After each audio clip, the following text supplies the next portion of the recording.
Hello, ladies and gentlemen. It's nice to be here with you. Uh, as I said yesterday in the short tapes, I said that we have to put an end to these wars. Uh, uh, and the end of the wars would definitely start with us first.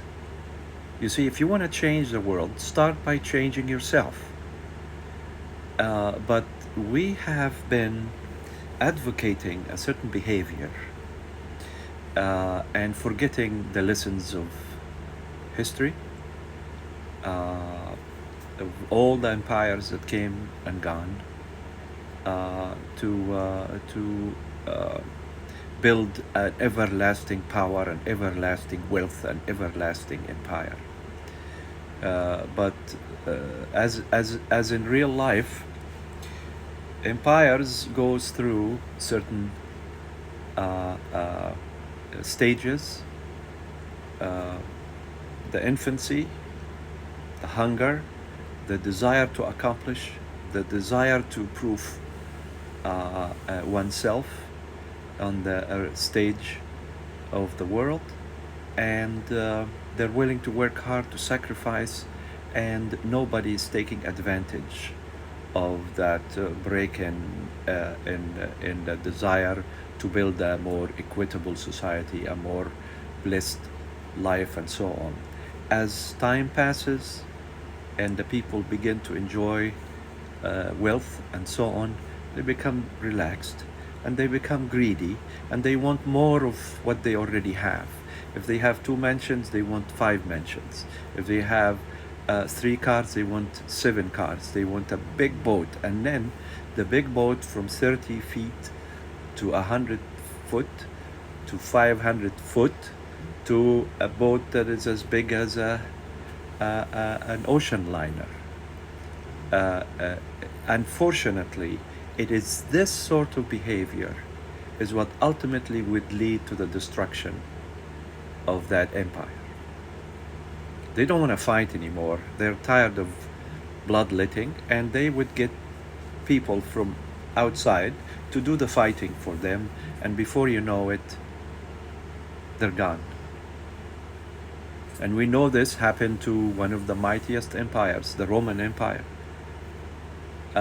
And at one time, 9/10 of the world population, ancient population, were slaves to the Romans. And as time passed, what goes around comes around, until they were attacked by the barbarians, until Rome was occupied, and now Rome is a thing of the past. Doesn't exist anymore. Before that, the Greek, Alexander the Great, and all of that opened all of this. And after that, Genghis Khan and the likes. And we still don't want to learn that the best guarantee of peace and prosperity is to resolve conflict with negotiations, and each side has to be reasonable.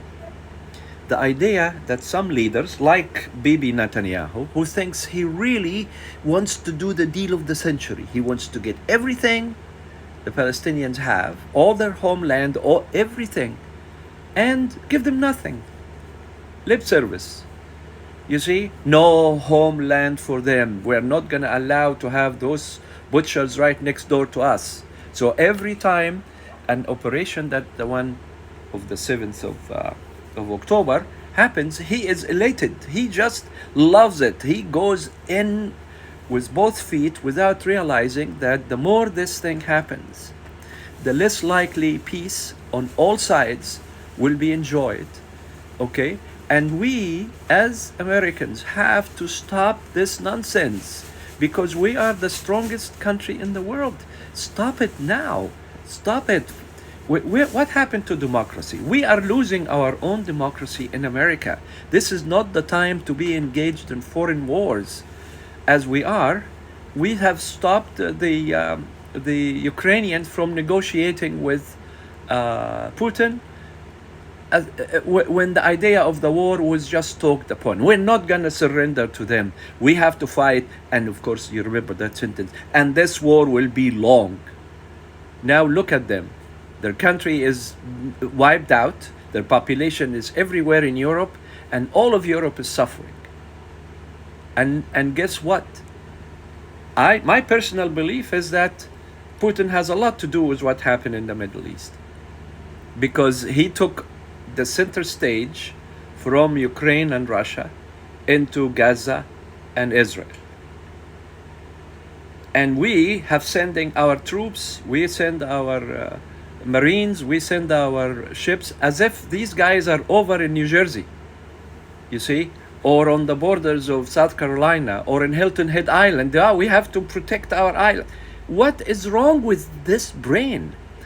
If you remember the book Where the Right Went Wrong, is that there is this feeling that treasure doesn't matter, human life doesn't matter, but we should keep going and going and going until we don't have anything left.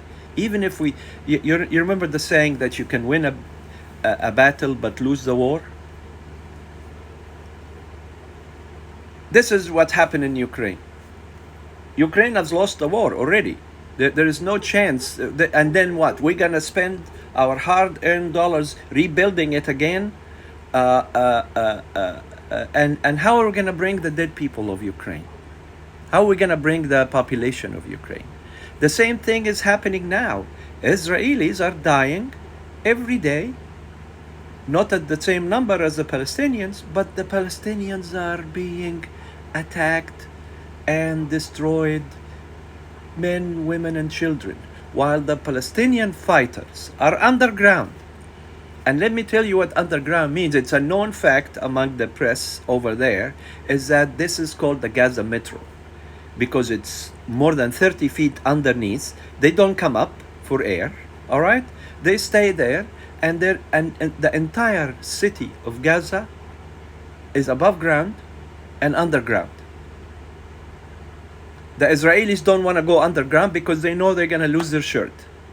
They don't want to lose life.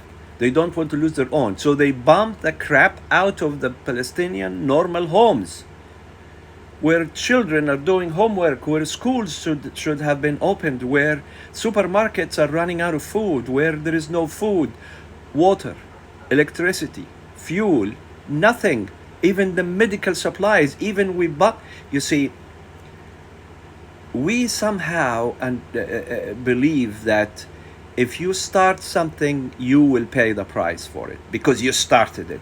Okay, so a guy hits a child from a neighboring house, right, and end up causing either permanent injury or even death. So how are we going to avenge this? We're going to take the guy, his family, his entire neighborhood, and his entire city, okay, and hang him from trees for the loss of that child. Is this a tooth for a tooth and an eye for an eye? I mean, think about the unmeasured response. Right now, the Palestinians lost about 8,000 known dead, and 10 times that injured. However, there are dead underneath these rubbles of high-rise buildings, 10 and 12 stories, that came down as a result of the amazing weapons we've been providing for them. So we don't know where Hamas is exactly, how we're going to get them from underground. Who gives a shit? What we're going to do is that we're going to kill them all and let God sort them. This mentality, I assure you, as Rome paid the price, as Greece paid the price, as every nation that took solidarity in the world and became the leader of the world, have paid a heavy price for the atrocities they have done. So let's all understand that what goes around comes around, and we will pay that price. We pay it every day with violence, with using weapons. That guy who just killed 18 people yesterday, okay? It's never ending because there is a balance of justice in the world. Nothing goes unpunished. Nothing goes unpunished. You will enjoy it for a very short period of time, and you will pay a heavy price for it.